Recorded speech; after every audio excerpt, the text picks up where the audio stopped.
English webinar course, shaping the way we teach English.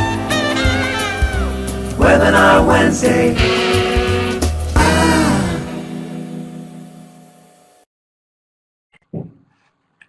Hello and welcome to Webinar Wednesday and the Shaping the Way We Teach English webinar course, brought to you by the American English team. As most of you know, this course has been focused specifically on English Teaching Forum.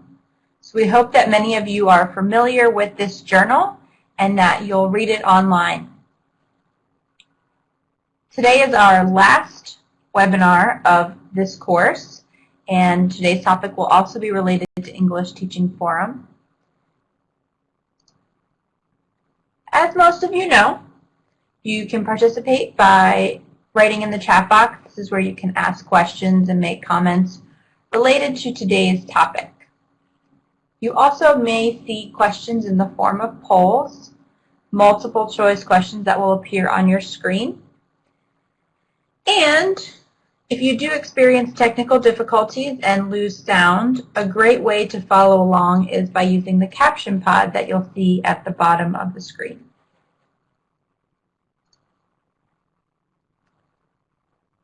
So our webinar courses consist of 6 webinars, and today is the 6th one.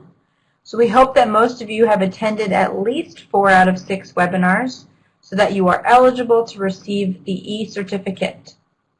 These certificates are sent from your regional English language officer or your local U.S. embassy. So to ensure you receive the certificate, we ask that you submit your attendance at the very end of the webinar.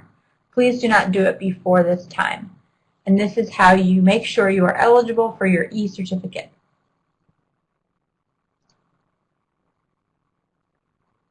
I hope that all of you are also members of our Ning site, shapingenglish.ning.com. This is a great resource that has all of the recordings of previous webinars, readings related to each topic, the PowerPoints, and many other resources as well. This is also where you can ask your presenter questions. If you don't get to ask all of your questions during today's live session, this is where you can follow up and ask additional questions and continue the discussion about today's topic with your colleagues. So today is the very, very last Shaping the Way We Teach English webinar. But don't worry, we will be starting a new course on Wednesday, September 9th. And the name is changing, so it will be the American English Webinar Series. But you'll still have the same great colleagues and moderators and content available, just with a new name. So we look forward to seeing you on September 9th. And one other change is that the webinars will now be 60 minutes rather than 90 minutes. So once you've registered with your regional English language officer or local U.S. embassy, you will receive reminders from American English webinars at elprograms.org. So make sure that is on your safe list for your email. And here you can see the great courses we have coming up for our first American English webinar series. So as you can see, it starts September 9th and ends November 18th. And again, if you want to participate, please email your regional English language officer or local U.S. embassy. For today's final Shaping the Way We Teach English webinar, this topic is again from English Teaching Forum and is called Talking to Learn Across Cultures and Communities. So our presenter will talk about how sometimes discussion doesn't always come easily, especially in language classrooms, and some educators dismiss dialogue as too advanced, but others believe in and want to include thoughtful discussion. So in today's webinar, you will explore how discussion might be used to promote both language learning and critical thinking. In this webinar, your presenter will model how to promote discussions and show 3 specific but adaptable formats for preparing students to engage in meaningful talk. Our presenter today is Spencer Salas, and he is an associate professor at the University of North Carolina in Charlotte. And he has served with the Fulbright program in Romania, Guatemala, and South Africa. He's been a senior English language fellow in Peru and has conducted many teacher trainings in many countries as an English language specialist. And of course, why he is here today is because he's a frequent contributor to English Teaching Forum. So welcome, Spencer.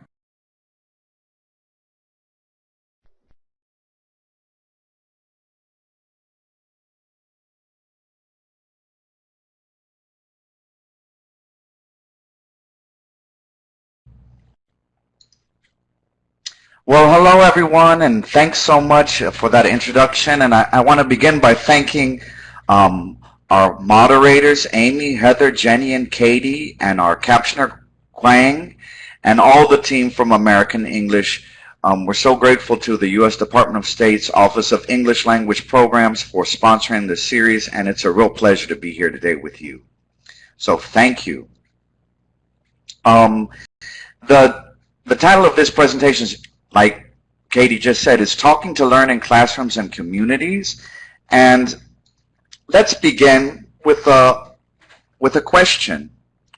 Let's do a poll. And here the question I'd like to ask is, which of these challenges do you face when you're facilitating a classroom discussion? Is it language proficiency? Is it that some students talk too much and some not at all, someone dominates, or some just don't participate? Is it that the teacher's the center of the discussion? You're trying to have an academic discussion, students talking to students, but it's really a discussion between the teacher and students, or the teacher and 1 or 2 very active students. Maybe it's the class size. Class is just too big. Or perhaps it's student motivation, or their passivity. So what do you all think? It looks like we have this issue, a shared issue of some students talk too much and some not at all. That looks like number 1 for this group, right? Also, language proficiency is a big challenge. Okay, so that's something that I want to talk about today. And here's an outline of the webinar, what we're going to try to achieve this afternoon. We're going to think together about how discussion might be used to promote language learning, perspective taking. And what I mean by perspective taking is that sometimes when we enter a discussion, we frame it as a debate. So I have my position that I'm going to defend, and whoever talks the loudest and the longest wins. But in an academic discussion, it's a little bit different.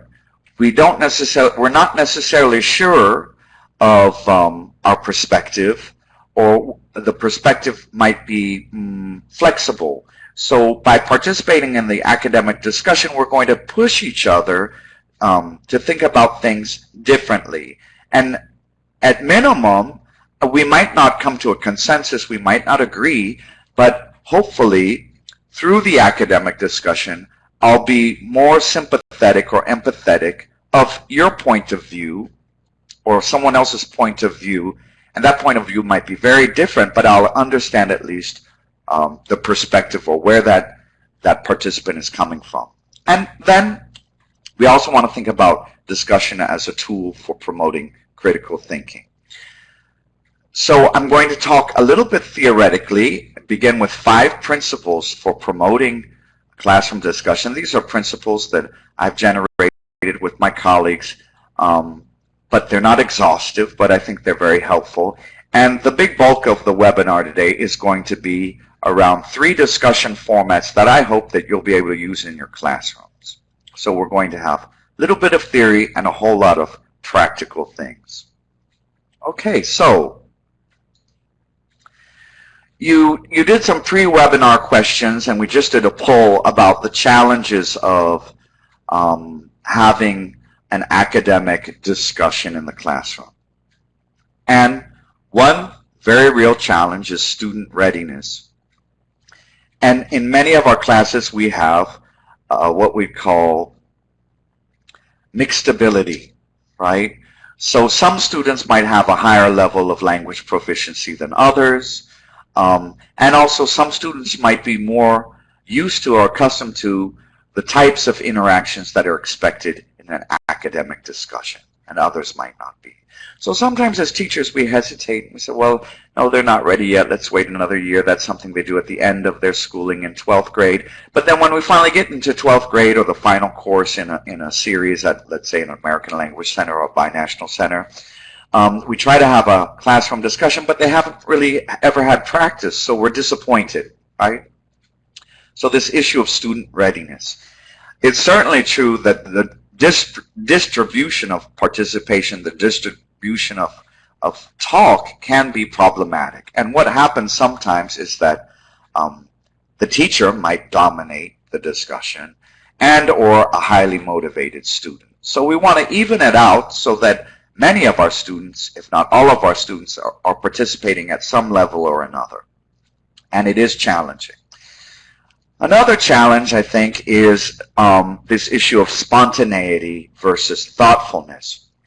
So classrooms are spaces where we want our students to think deeply about things that matter to them.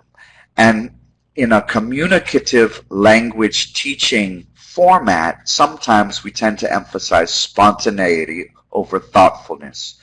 So we're pushing our students to respond, asking question after question, getting quick, short answers, and that's spontaneous. But I think discussion can achieve something more than spontaneity, and that is deeper, more critical thoughtfulness. So that's a challenge.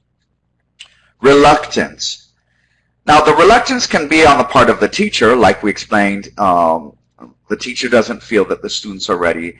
But it might also be on the part of the students. They're shy, they don't feel comfortable, they don't feel motivated. And that goes hand in hand with this traditional teacher-student relationship. In traditional classrooms here in the United States, a teacher would lecture and the students are taught to sit up straight and listen and take notes.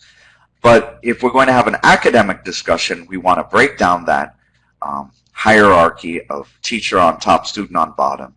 We're going to distribute that authority and share the authority with our students. And that's sometimes difficult for the teacher to conceptualize and to operationalize, but it's also sometimes difficult for students to buy into that what their classmate is saying is just as important as what the teacher was saying during a lecture format. So it's getting the students not only to speak to each other, but to listen closely to what their classmates are saying. So these are some of the many challenges we experience when we're doing a classroom discussion. And I want to back up and talk a little bit more about this traditional student-teacher relationship. So on the left, you can see this image of the teacher lecturing, and that's what I would describe as a vertical conversation. So the teacher is talking usually down to the students. And even physically, there's a distance separating the teacher from the students. And it's not really what I would consider an academic discussion. It's a lecture. Now, on the right, you see a circle format. The teacher's not even there, right? It's students talking together, having what I would call a horizontal conversation. And I think that's what we want to work towards in our classrooms.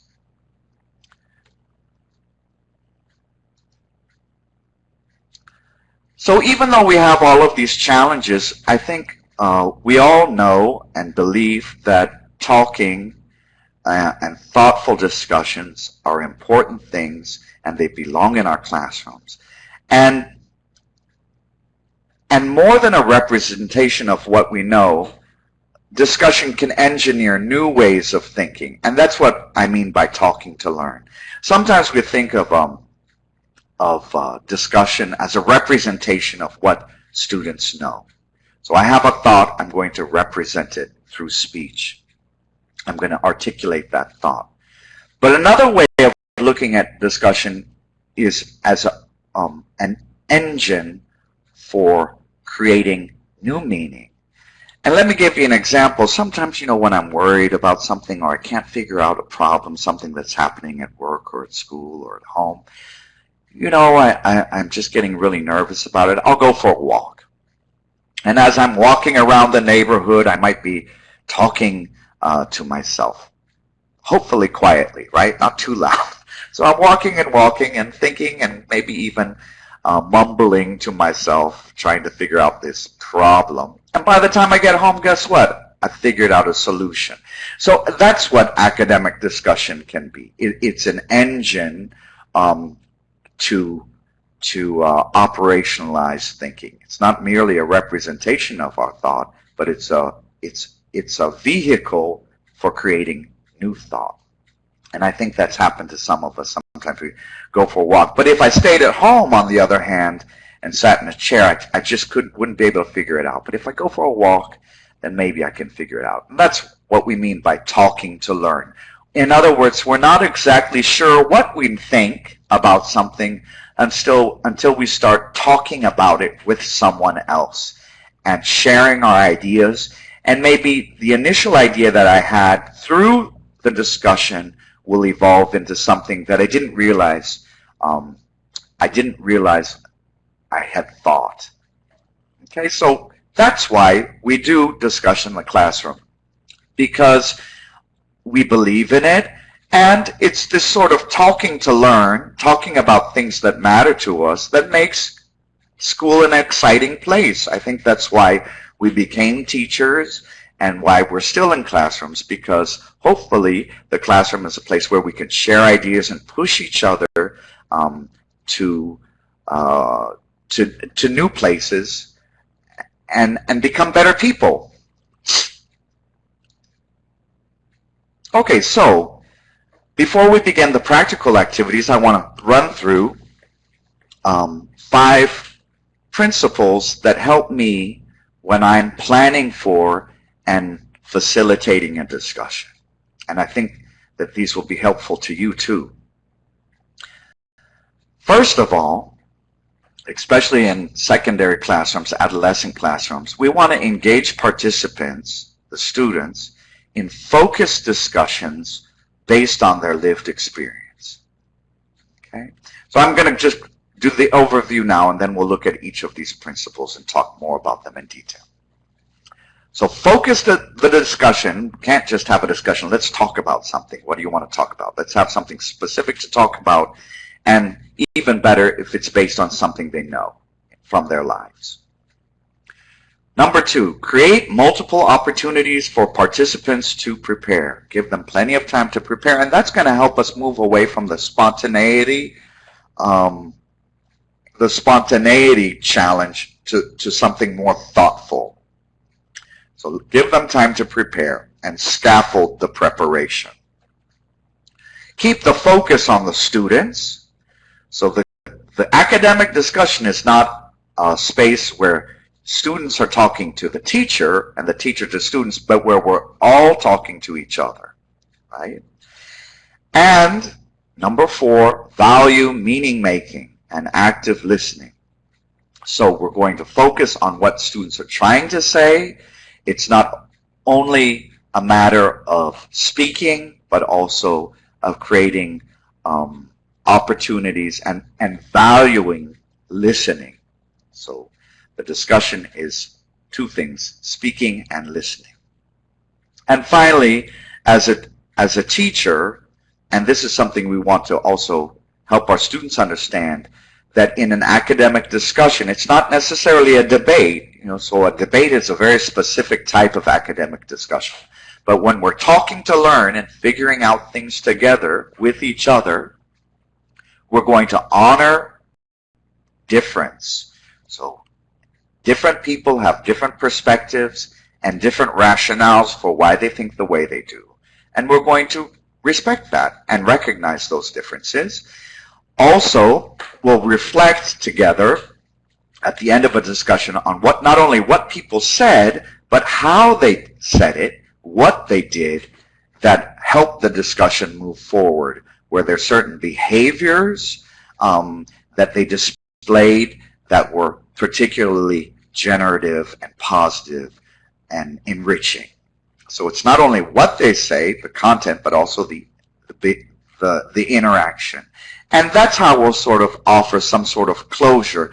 Because oftentimes in an academic discussion, we end with more questions than we began with, right? So we don't have to necessarily solve the issue that we're talking about or come to some sort of definitive answer because we have multiple perspectives. But we're just going to wrap it up, offer some closure. We're done for the day. We ran out of time. Here's were the different opinions and the rationales. Here were the behaviors that were so important. Okay. So these are the 5 principles. And now I'd like to go ahead and walk you through each of these in a little bit more detail. And then we're going to move to a series of 3 flexible formats. Okay, principle number 1. This is super important. Get students talking about their lives and experiences. So, sometimes we want to talk about contemporary events, the economy, politics, these sorts of things, historical events. But you know what? Maybe even better to get them talking about things that they really know deeply. And so pick something from out of their lives. Now, of course, it has to be aligned with the curriculum somehow. And today, in the flexible formats that I'm going to walk you through, the theme that I'm drawing from is one of heroism, right? What's a hero? How do you define hero? What's a heroic act? So that's something that I think all of us, regardless of where we live or who we are, we have an idea of what it is to be a hero, and we have heroes in our lives. It might be your grandfather, or a parent, or a family member, or a community member, or a historical figure, or a contemporary figure, right? Everybody has an idea about this, and this is what I mean by talking about something that they know. So here's a question for you, and let's do a little bit of chat. What are some potential topics, thinking about, okay, students' lived experiences, what are some things that you think your students could discuss? And even better to ask the students, if you're looking at your curriculum, the themes, right, within your curriculum, what are some potential topics that you and your students could discuss that draw from their lived experiences? Childhood, for sure. Summer vacation. Sports. Okay. Books, movies. Soccer. We have all sorts of choices. Now, the environment. Okay, so you have a lot of things to choose from. I personally like to talk about values, right? Because I think that stirs up more emotions within the students. And what I mean by values is something like, what's a hero? How about this? What's a friend? How do you define a friend? Right? What's a good parent? Do you see what I mean? What's it mean to be honest? What's it mean to be what's it mean to be generous? What's generosity? What's it mean to be a good neighbor? So I like to talk about things that are really shared, right? That all of us have an opinion about this sort of thing. And believe it or not, the more that it seems counterintuitive, it doesn't seem like it would work, but when you talk about these value-laden or value-heavy topics, students become very committed to it, right? So, and we'll look today about this idea of what's a hero, and I think we'll become very committed to it. Because We know this profoundly. We have a profound opinion about it. Okay. So, again, looking at this principle about engaging students in their lived experiences, learners may lack the background knowledge for discussions about contemporary historical events. For example, if we look at what's happening in the world today, well, the Greek financial crisis. So a lot of our students, including myself, right, I don't really have very much background knowledge about what's happening in Greece.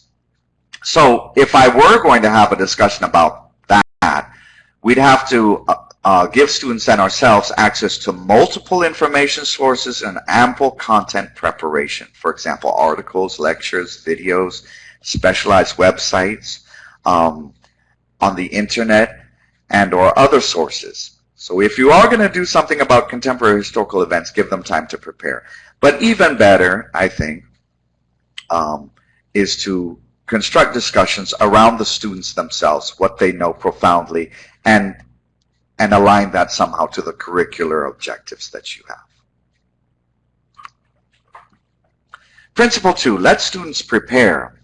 Okay, so preparing widens the circle of participation. We can get more people involved if they feel confident that they're ready to participate in the discussion.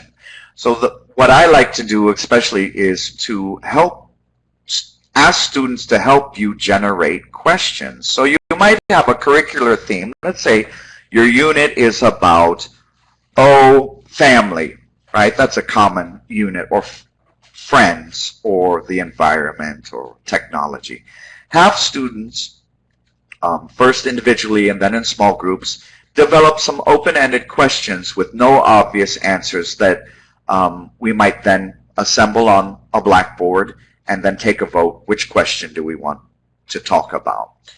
Then have them try out the question first individually, write a response on paper, and then with a partner, talk about it, and then in a small group, and then have them write additional questions that they generate from that initial discussion, and then let's have the discussion.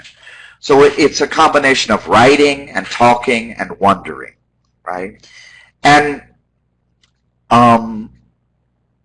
by doing this, during these different steps, the teacher can walk around the class, troubleshoot, help students who are struggling, organizing their ideas on paper, or listen in on some conversations and give them some support.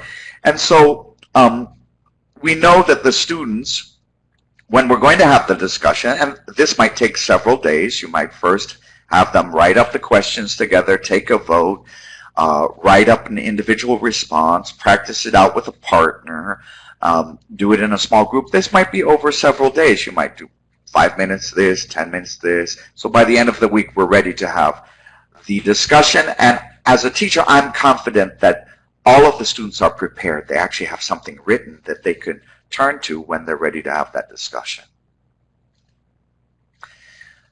I mentioned that it's important that the questions be open-ended. So here's something, let's look at this together. And which of these questions do you consider to be open-ended? So here are the questions. Let's go back one slide. Who is a person, there you go, who is a person you admire and why? Is that open? Could you have multiple responses? Yes. Do you have a hero? Yes, I do. No, I don't. Okay, that's a closed question because the answer is yes or no. And then the teacher, as soon as you have that first response, is going to have to generate a follow-up question. So that's what we call a closed question, and that's not going to be very generative. It's not going to stimulate a whole lot of discussion. How about 3? What are 3 qualities you consider heroic? Okay, I think that's open-ended, right? Because I do have a specific target. I want to know 3 qualities, but you might have very different responses from the different students. And of course, you might tag on and why, right, to all of these. And why. What's a hero? Okay, that's open-ended. You might have very different responses. Okay. So of the 4 questions, number 2, do you have a hero? is going to be the least effective, because the students will say, yes.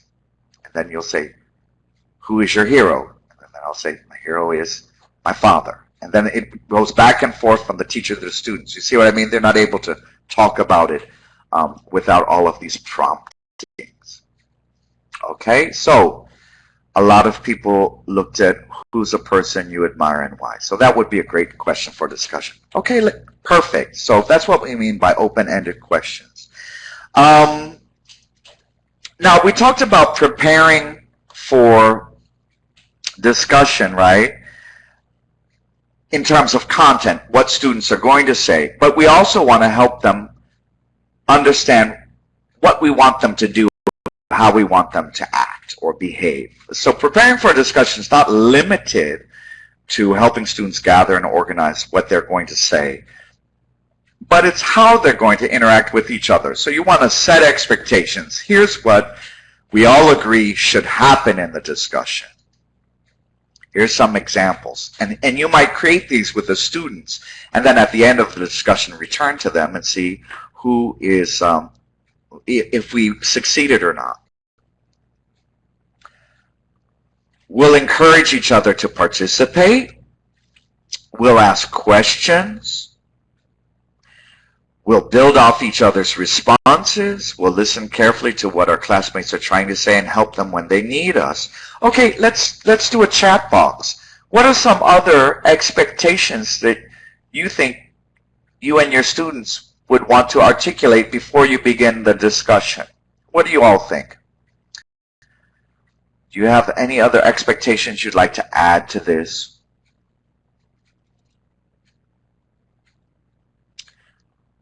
We want to listen and show people that we're listening, right? So our body language should be focused on whoever's speaking. We're going to turn off our cell phones if we have them. We're going to turn off all phones, right? Create a helpful environment. Okay, we're going to help each other. We're going to be patient. We're not going to interrupt. What else? We're going to be respectful. So we're not going to be dismissive of someone's ideas. Yes, all of these things. These are great. So in other words, we don't want to assume that the students are aware of the expectations that we have for academic discussion. We're going to be very explicit and say, this is what I think we all need to do during the discussion, beyond expressing our ideas and articulating what we're thinking and giving examples and whatnot. We're going to take turns and show others that we're interested in what they're saying, and we're going to accept different points of view. We're not going to get angry, right? We're going to be patient and supportive. Okay. Let's talk about principle 3, keep the conversation horizontal. So we were talking about this traditional teacher-student relationship where the teacher just talks to the students. But we don't want that. We want a horizontal, inclusive discussion. So here are some ideas about how you might move the discussion away from the teacher.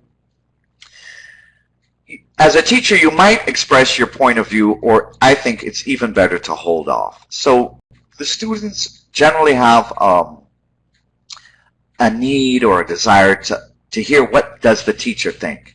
Now, if the teacher comes out right away and says, well, I think this, that might end the discussion, because in a traditional classroom, whatever the teacher says that's it.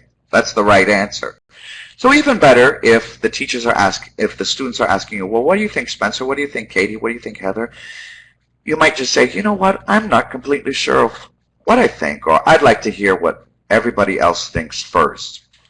So I defer. Say, you know, I don't want to give my opinion just yet. I'm undecided. I think the teacher can also position himself or herself as a participant, so actually join the circle. And another way we can do it is to give specific feedback and have students give specific feedback about other students' frequency of participation at the close of the discussion and the content, and think about how we can all work together to help each other participate more fully in more meaningful ways. So we can establish participant observer roles for the students. So within an academic discussion, maybe one student's going to be a timekeeper. You might have multiple students acting as observers.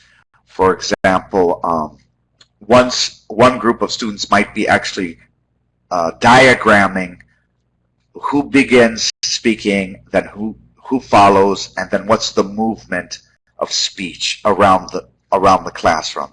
Another might be timing the length of each interaction or each turn. Another might be looking at and recording the main ideas that are expressed, or the examples that are expressed, or the questions they hear, or the target vocabulary that's actually operationalized or used in the discussion. And other students might be helpers when someone's struggling articulating an idea in the target language. We've identified 2 or 3 students to help them express that idea, like a translator buddy. Okay, so establish roles for the students so that the responsibility is shared, not only for the content of the discussion, but for the interaction itself. And then after the discussion, they provide feedback. Principle 4, focus on meaning and value active listening. Now, it's a discussion activity. I consider it a fluency activity, right? So we're going to not interrupt students all the time. We're going to focus on what they're trying to say and not overemphasize form. And again, you might identify individual participants to help out students struggling to express their ideas. And if you do see a constant issue with a piece of language, maybe after the discussion you might give a little mini lesson about that particular grammar piece or syntactical piece. But don't do it in the middle of the discussion. I think when students are really committed to a topic, let's say they're talking about friendship, what's a friend, or here today we're going to talk about heroism and what's a heroic act and what does it mean to be a hero, they become very committed and engaged in the discussion. And sometimes there's a whole lot of L1, and I don't think that's necessarily a bad thing. I think it's an indication of their motivation to participate. So so let's accept the use of L1 as an indicator of their motivation, and maybe make the discussion focused enough, with enough prep time, and the actual discussion within a certain time limit that they can sustain the target language during that 10-minute discussion. And again, assign students the role of observers so that they're actually recording some of the main ideas or the questions that are presented or posed during the discussion. And finally, principle 5, at the end of the discussion and during the discussion, we want to help students realize the importance of honoring difference. So in a classroom or in a community, right, in a family or a community or in a society, there are many different opinions, and we need to, we might not agree, we might profoundly disagree, but we're going to honor those different ways of thinking, and we're going to reflect at the end of the discussion on what was said and how it was said, the interaction, and that will be the closure. So somehow the teacher is going to say something like, all right, we've run out of time today, and we had a whole lot of different opinions, and here's what Amy said, and this was the example that Heather gave, and here's what Quang thought, and here's how Katie agreed or disagreed with Amy, Heather, Jenny, and Quang, and that's okay, right? So somehow wrap it up, but not necessarily declare some sort of a winner, So in other words, the teacher, or you could have a student do this too, or a group of students is going to synthesize or review the various points of view that were expressed, the questions that were generated, and the behaviors that forward the process of talking to learn, of the academic discussion. And again, bringing a discussion to a close does not involve identifying who was more right? We're going to just simply recognize the different opinions that were expressed. And maybe, I think what's even more exciting is to ask students, did anybody change their ways of thinking during the discussion? Did you begin with a certain opinion, and how did that evolve based on what was said and what you said and what you heard? Okay? So those are the 5 principles that have been really super helpful for me in planning and preparing for classroom discussion, and then in actually enacting one.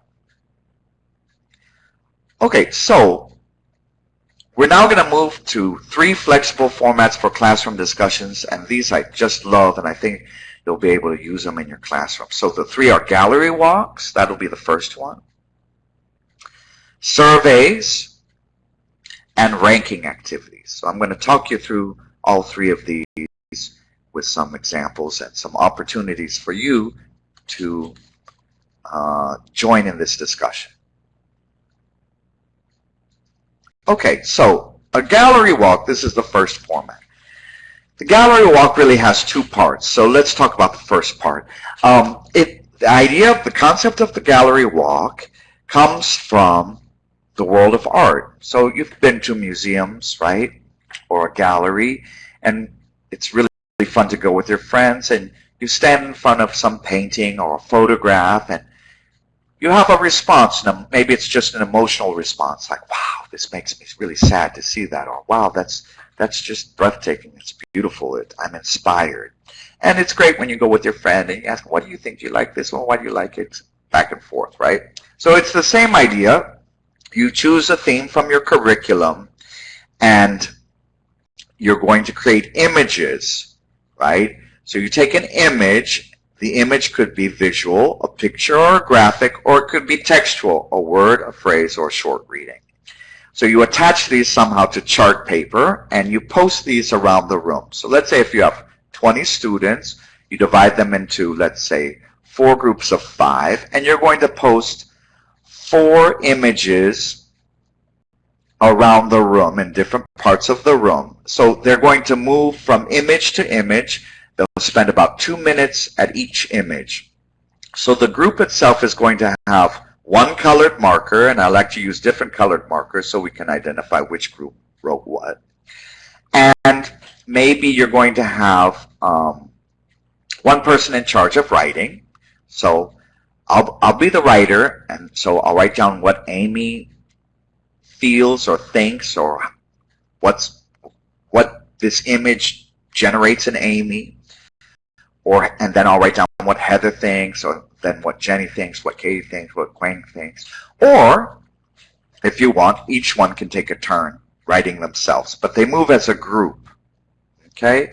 And you time it so they spend about 2 minutes, and then, okay, time, then we rotate. We move around the classroom clockwise or counterclockwise, but in an organized fashion. Now, for those of you who don't have that sort of luxury of space or a smaller class size, you can make some adaptations. You might attach the image, and again, the image could be visual or textual, to a large piece of chart paper, and have them write on their tables in their groups, and instead of the students moving, they simply would, at the end of 2 minutes, pass the poster, the image on chart paper, to the next group. 2 minutes, everybody responds. 2 minutes, 2 minutes, 2 minutes. Another way we could do it is to attach one of these to the exit, and at the end of the class, when you're dismissing the students, you dismiss one group at a time, and they're going to spend 2 minutes at the door responding, and then Next group you dismiss, they go up and respond, and so on and so forth. And you do that every day until they got through the 4 images, and then you'd have part 2 of the discussion. Okay, so what are they going to write about? Anything they want. They can write a word that they associate with the image, a question, it could be a phrase. They might even respond with some sort of image. They might draw a picture in response to what they see. So let's try this. Let's do some chat here. If you saw this image, let's say it's on, I've attached this image, I've printed it out, and I've attached it to a large piece of chart paper, and I give you the marker, what would you write? Write on the chart paper. What would you say?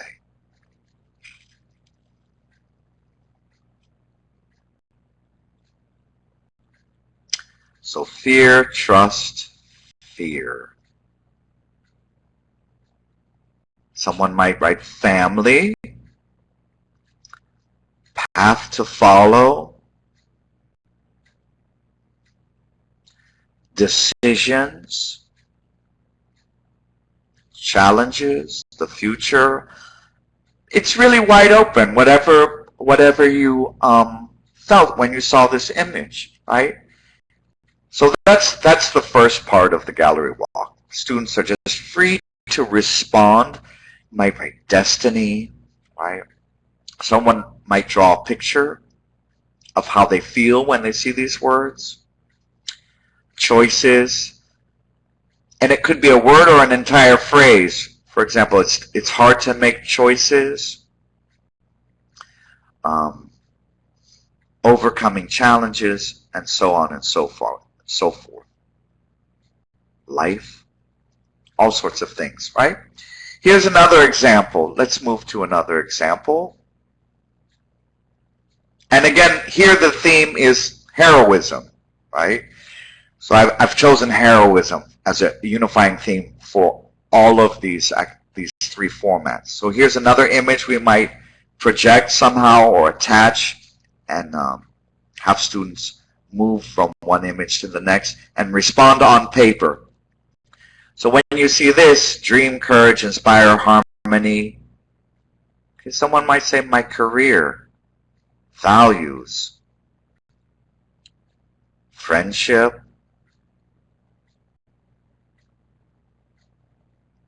someone might write reach your goal. Okay. Someone might draw a picture. They might even respond in L1.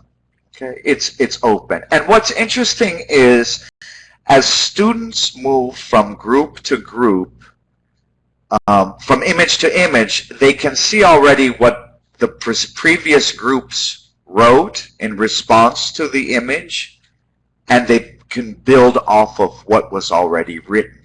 So they're not only having the discussion amongst themselves in their group, but they're having a discussion with those things that were written by the groups that preceded them to that particular image. Okay? Here's another example. You could have just a word. It doesn't have to be an image. If you don't have a printer, you could just write something right on the piece of chart paper. Coward. So when you see this, coward, wow, that might generate a response in you. What would you say? You might draw a picture of how it feels like to be a coward. Or someone might draw a chicken or write the word chicken. Fear. Shame. Thief, right? It's wide open. And here's another example for the gallery walk. You could use, like I said, an image, a word, or here's a phrase. It comes actually from Harry Potter, right? It takes a great deal of courage to stand up to your enemies, but even more to stand up to your friends. So that's what Dumbledore says to Harry Potter. And what do you think of when you see this quote? Okay, so you just write your response and then see what your friends have written.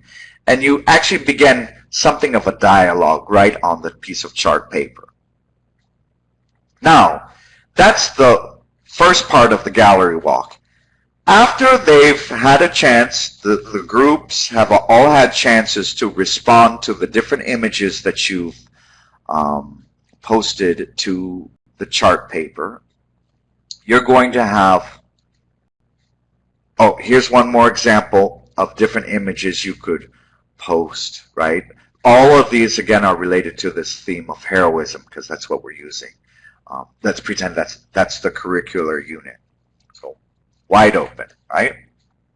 Now, after they've had a chance to write their responses, you, as a teacher, lead a debrief on the responses, and you encourage individual or collaborative elaboration of responses. So when you do the debrief, the teacher, again, doesn't want to be the focus of the discussion.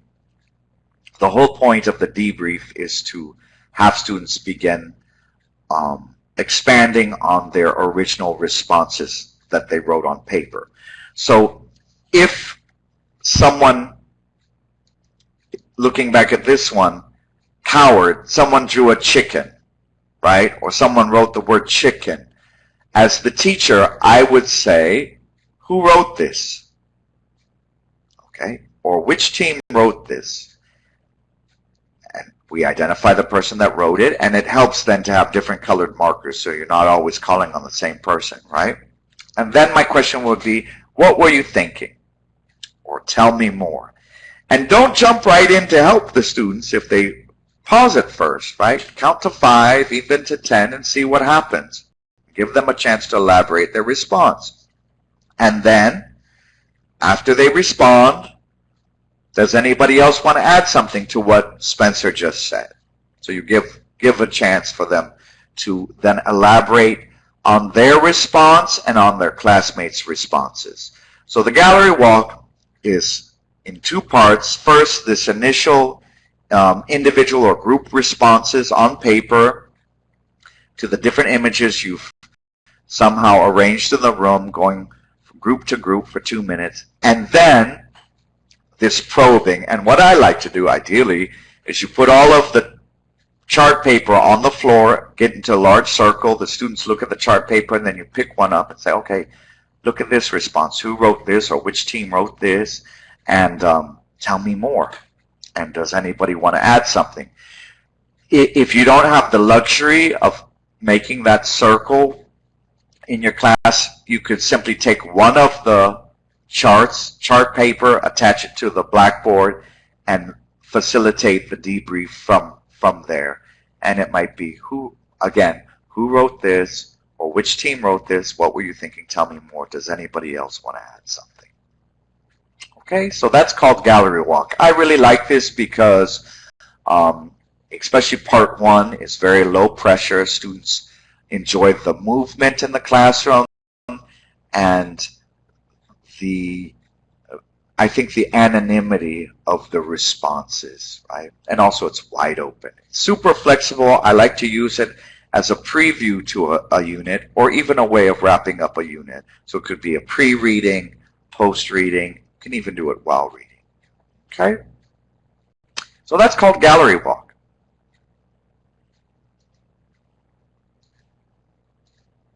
Format 2 is survey.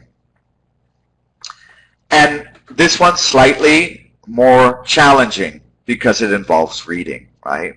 So choose a theme that allows for a variety of opinions.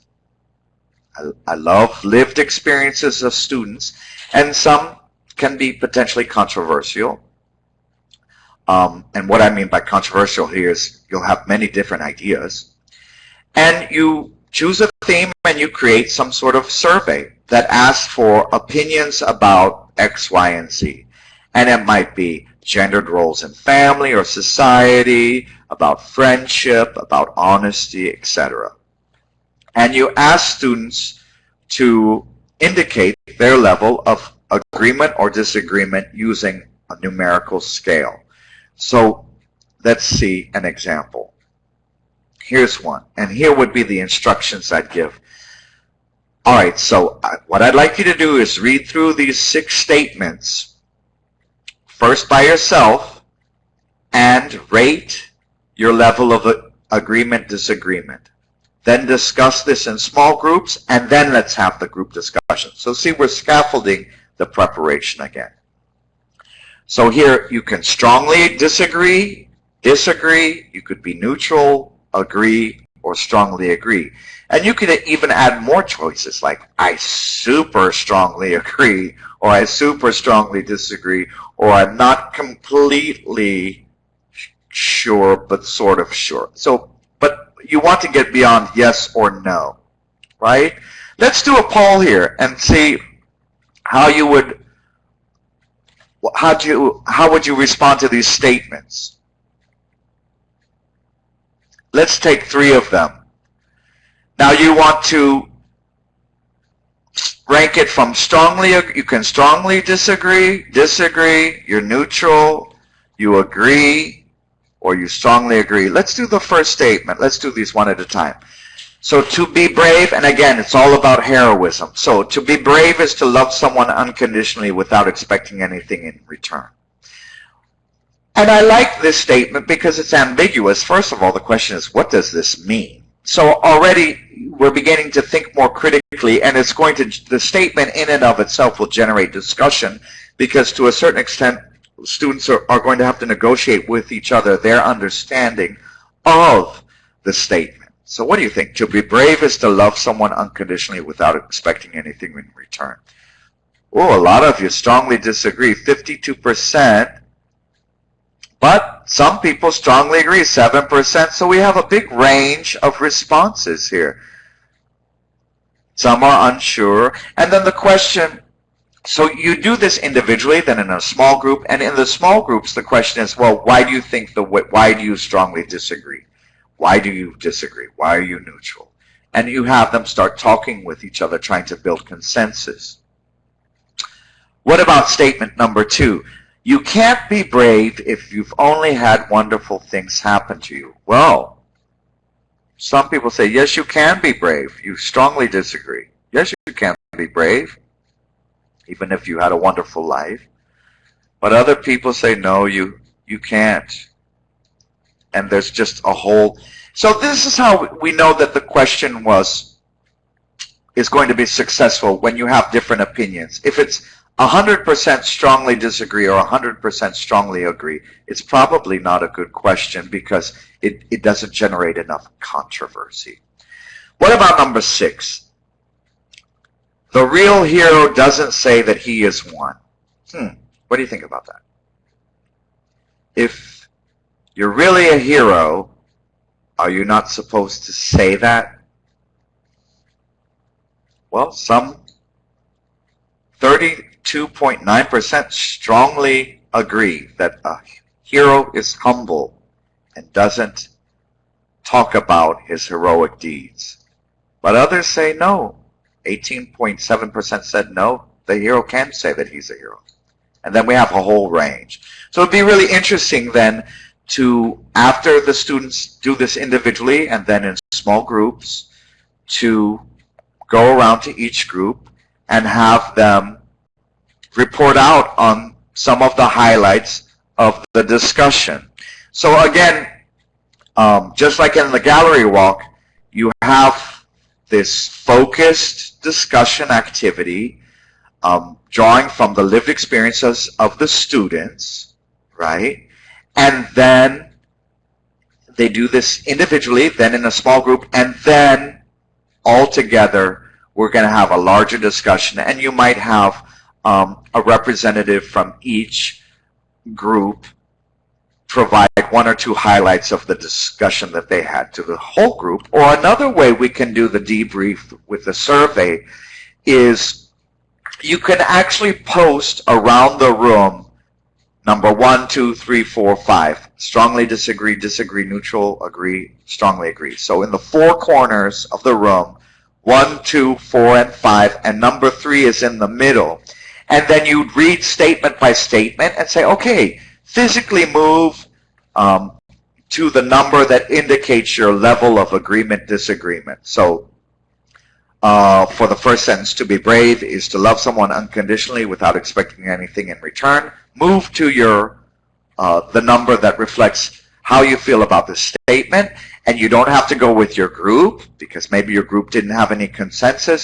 Move where you feel you should go, and then they group themselves in the classroom according to what they think about the statement, and then have a small discussion, another discussion with those like-minded friends, and then one representative from each group is going to explain why they're all standing where they're standing. Yeah, so that's another really fun way to continue the discussion and to keep it going. And it gives a lot of energy because there's that physical movement. Okay? So that's the survey activity. So here we go. And just to reiterate, with the survey follow-up, have a representative from each of the groups report out on 2 or 3 highlights of the small group's discussion, and or place a scale around the classroom, station 1, 2, 3, 4, 5, and have students physically locate themselves at their level of agreement. So that's really fun. I love doing the survey. And format 3, the ranking activity. Now this one's, of the 3 formats we're doing today, this is the most challenging because it requires a lot of thinking, okay? And usually reading too. So in a ranking activity, you ask participants to order a series of examples of a characteristic or a value, and then create definitions of that characteristic or value that might be used as a rule to measure the degree to which an activity or a description or a behavior is aligned with that trait or value. Okay, so I think this will make more sense when we actually see an example. So, in other words, I'm going to give you a series of examples of heroism, and you will rank them in ascending order. So what's the least heroic to the most heroic act?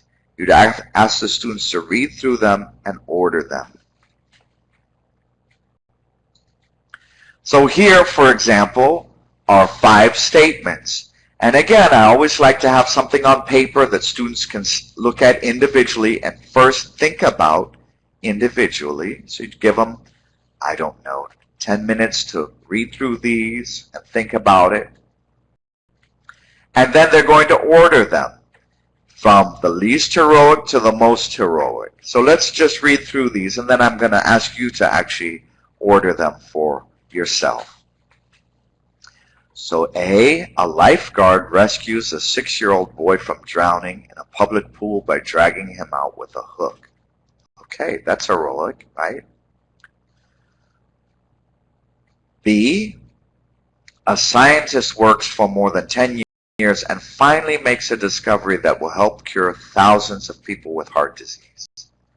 Wow, that's fantastic, right? But which one is more heroic, A or B? So let's begin thinking, which one do you think would be less heroic, more heroic? Okay, C, a woman is swimming in the ocean. Sharks are spotted near her, so her husband runs into the water to save her. Part of his leg is severed by sharks, but he manages to pull his wife and himself to safety. So that was really heroic. And actually in North Carolina this last week, there were a lot of shark attacks at the beach. And so we saw some examples of the sort of heroism of fathers saving their children, their spouses, and whatnot. So yeah, thank goodness that husband was so brave, right? Okay, look at D.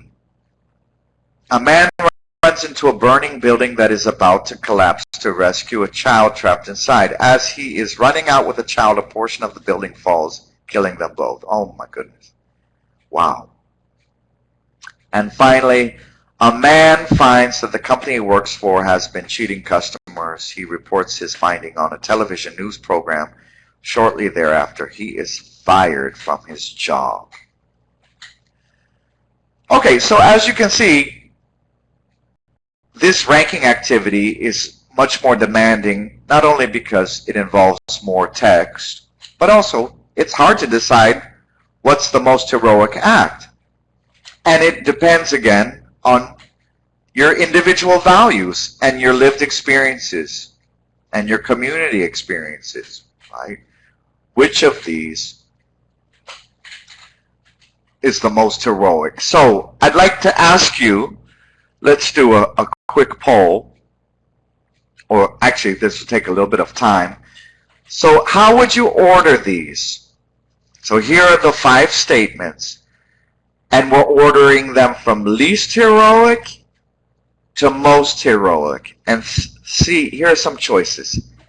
Least heroic, E, then B, then C, D, A. The lifeguard would be the most heroic, and the man working for the company the least. Okay, maybe.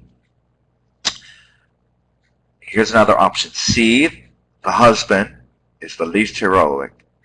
Well, maybe you think that way, right? Because if you would expect the husband to do that, that's his duty, right? That's not heroic. Maybe that would be one argument. Then D, the burning building. E, the company. A, the lifeguard. And B, the scientist. Well, maybe some people will say the scientist because he helps the most people. You know, all this depends on how you define heroism, right? It looks like a lot of people think the order should be B, the scientist, C, the husband, D, the burning building, A, the lifeguard, and E, the man working for the company. That's interesting. So, and others have a totally different order. 17% would order it in a completely different way. Okay? So this takes more time, and again, you can break this up over several days. First, give them the series of examples of a specific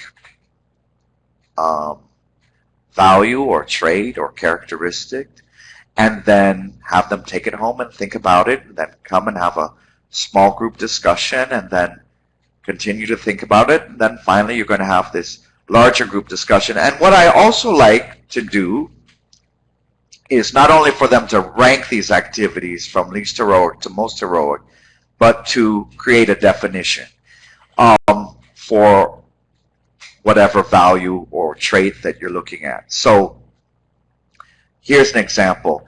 A hero is an individual. You'd ask the groups, after they reach some sort of consensus, to create a definition that could be used to measure whether or not an act is heroic. And here's some sample definitions. A hero is an individual, and I like to have at least 2 key characteristics. So a hero is an individual who sacrifices his or her own well-being for someone else or for the greater good. Okay, so sacrifice and greater good. Here's another. A hero spontaneously acts to help and defend the weak. So hero is spontaneous and he defends the weak. Or something else. So let's take a few moments, and if you're with your friends, have this discussion together now. Create a definition for a hero. What's a hero? And your definition should include at least 2 key characteristics. And you use this definition to go back and measure whether or not someone's act was heroic. So let's do that. Let's use the chat, and let's think together. And post your ideas into the chat box, and let's see what definition you come up with.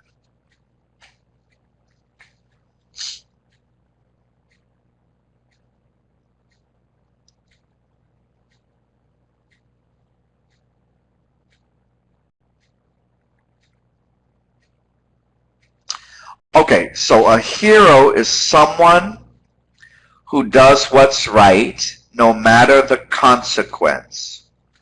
So doing the right thing and regardless of the consequence. So it doesn't necessarily have to be successful, maybe. Okay, that's a great definition. A hero is someone who does what's right. Okay. That would be, I even push the student to say, okay, give two key characters. He or she does what's right and what? Someone who has a great attitude every day. Okay. Give me a second key characteristic. Okay, so Edison wrote, it's someone who has altruism, courage, and a sense of commitment. Okay, that's three. So I think at least two key characteristics. Three is even better. What are some other definitions? Okay, so Daniel from Peru said, someone who sacrifices him or himself. So there's sacrifice and you're expecting no reward.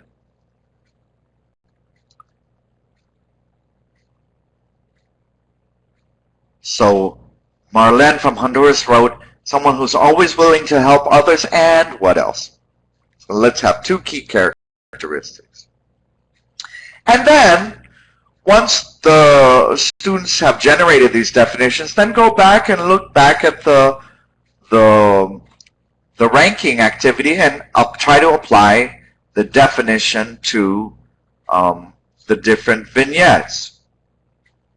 So someone who does what, so from Senegal, our friend from Senegal wrote, someone who does what is good and is not paid. So if that's our definition, the lifeguard is not heroic, right? Or if that's your definition, the scientist is not heroic. So you would eliminate these two, okay? And then the definitions could be fluid. Do you see what I mean? So I might have a definition, but then we go around and have each group present, first of all, their ranking order, how they ranked these 5 statements from the least heroic to the most heroic, and their definition. And sometimes as a teacher, you can challenge their definition. So do you mean this? So that means that your order is not valid because the ranking that you did doesn't correspond with the definition. So Sandra from Chile wrote, someone who can face their limitations but still go push themselves to help other people. Okay? And then the question too is does it have to be successful? Does that matter? Right? That's a question I think that people raise. For example, in D, the man dies and the child dies. So does that make him less of a hero than, say, C, the husband actually succeeds in saving his wife? So this is how we can really get students thinking really deeply about something that they have an opinion about. What's heroism? Now, you could do this with all sorts of themes from your curriculum. And again, connected to the lived experiences. For example, you might have different examples of friendship, of a true friend. So you're trying to define what is a friend, what's a true friend. And you'd have several examples of a friend. And then you'd try to rank which one is the truest friend. For example, Spencer's a great friend. He always agrees with me. And we never fight about anything. So he's a great friend. Or another example might be Katie is an excellent friend and a true one because she openly will challenge me when she thinks I'm doing something that's not right. Or another example of friendship might be Heather's a great friend because when I need money, she'll give it to me. Do you see what I mean? So it forces the participants to think about, okay, in terms of heroism or friendship or whatever value you're looking at, what is it that you personally value in that particular category, whether it's heroism, friendship, parenting, what's a good classmate, what does it mean to be a good neighbor? Do you see what I mean? So all of us have ideas about this. Okay, so you'd have them actually do the ranking activity and then create a definition. So that's the third format. So we did the gallery walk, the survey, and the ranking activity. And once again, I want to emphasize the gallery walk of the three is, I think, the most inclusive because the students are moving around in groups. It's more of a brainstorming activity. It really accommodates mixed ability. The survey would be slightly more difficult because there's more text involved. And then the ranking activity is challenging, I think, not only because of the text, but also because it really pushes us to think about what we think about whatever it is we're talking about, whether it's heroism or friendship or being a good neighbor. And so to wrap it up, whether we're doing the gallery walk or the survey or the ranking activity, whatever academic discussion we're orchestrating, here are 5 principles that I think are, super important to consider in your planning process. First, let's engage our students in focused discussions based on their lived experiences. So have something in front of them that they can talk about, that they can relate to. So whether it's the gallery walk or the survey or the ranking activity, there's something that they're responding to. Create multiple opportunities for participants to prepare so that more of our students can participate in the conversation and discussion. And so it can be distributed more evenly and so that it's more thoughtful, right? Keep the conversation away from the teacher. We want students talking and listening to each other, not only listening to what the teacher says, but listening and valuing what their classmates say. We're going to focus on meaning, value active listening, and that might mean creating roles for students where they're participant observers and are giving feedback at the end of the discussion, not only on content, but on interactional patterns and behaviors that forwarded the discussion. And finally, we want to honor difference, reflect on content and interaction, and wrap up the discussion somehow, not with the winner or a loser, but just recognizing that, hey, we had this discussion, a lot of ideas were generated, we had very different opinions, and here's what they were, and this is what Amy said, and this is the example Heather gave, and this is how Jenny elaborated on that response but slightly disagreed, and here's what Quang came up with. And isn't that great that we're able to talk about this together and not only express what each of us thinks, but to actually think together and to take the discussion to a different place than we thought it could arrive to. And so this is, to me, what talking to learn is, right? Is that moving away from simply articulating what I think to how can we all think differently together.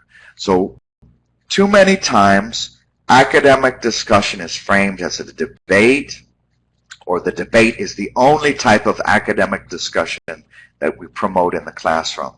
And when we have a debate, it's whoever talks the loudest and the longest and is the most stubborn wins, right? But academic discussion can be something much more than a debate. It can be tentative, it can be exploratory, and we can move away from simply defending our point of view to really trying to think together and listen to each other and see where that takes us in our own thinking and in our collaborative interaction. And that's exciting, I think.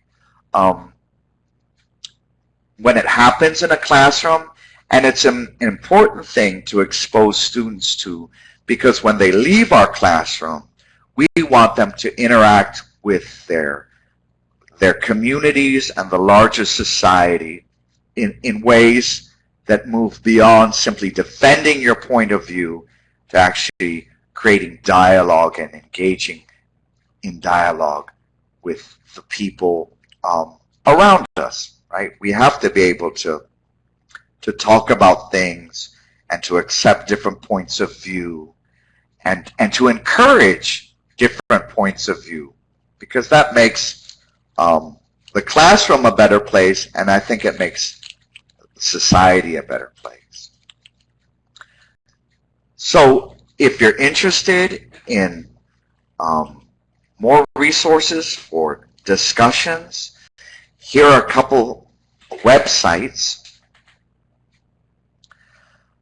The Southern Poverty Law Center has an organization, has a website called teachingtolerance.org, and here you're going to find a lot of lesson plans completely prepared with resources for talking about important social issues. Mostly specific to the U.S., but I think there's some relation to outside the U.S. The International Reading Association and National Council of Teachers of English have teamed up to create Read, Write, Think org. You're going to find some great classroom resources, K through 12, right? So this webinar is focused more on secondary level, but here you're going to find some great resources for orchestrating a discussion across grade levels.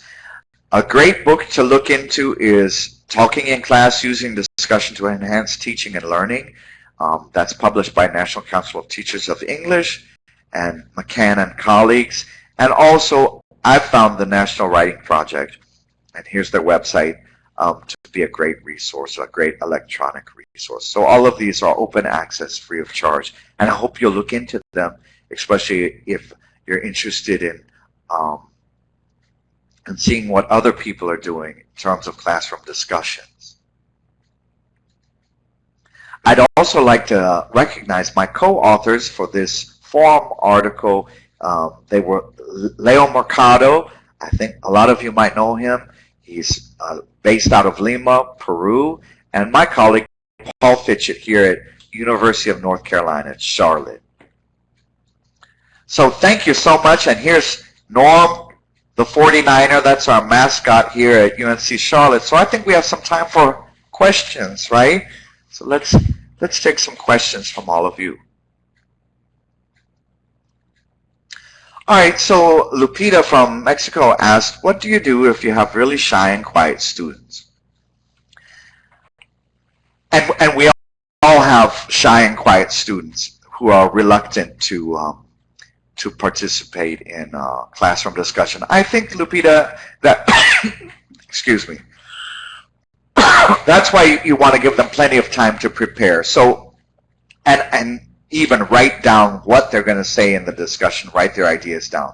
So when I have a really shy and quiet student, I'll encourage them to actually read what they wrote on paper, yeah?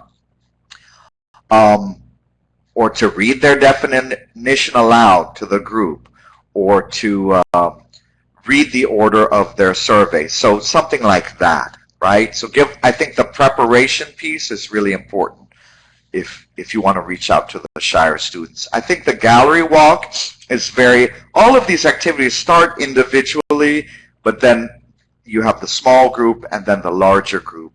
So I think that the shyer students are going to start building more confidence in the smaller group interactions, and hopefully that will give them enough confidence to participate in the larger discussion as a spokesperson. Okay, what other questions do you have?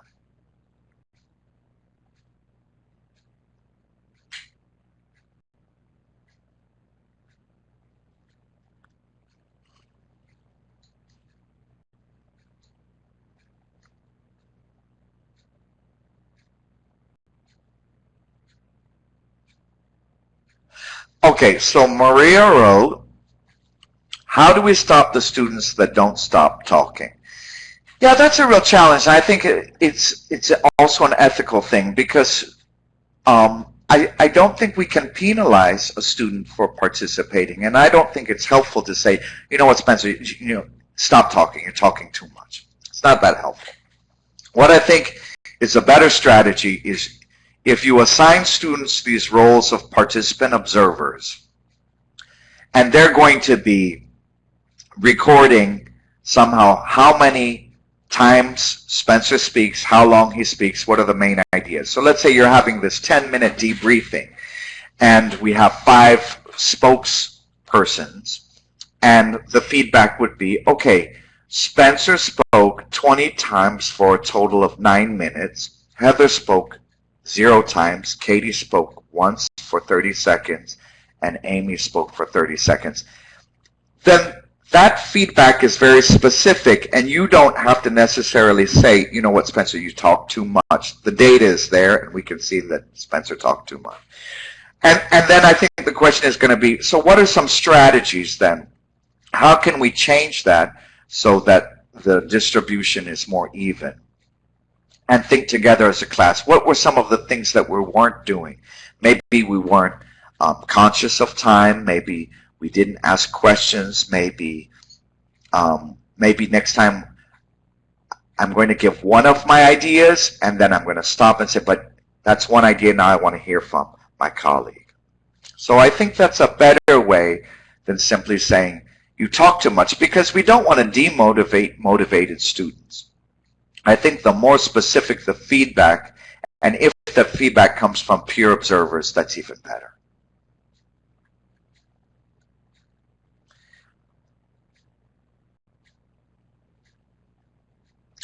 So I think that wraps up this.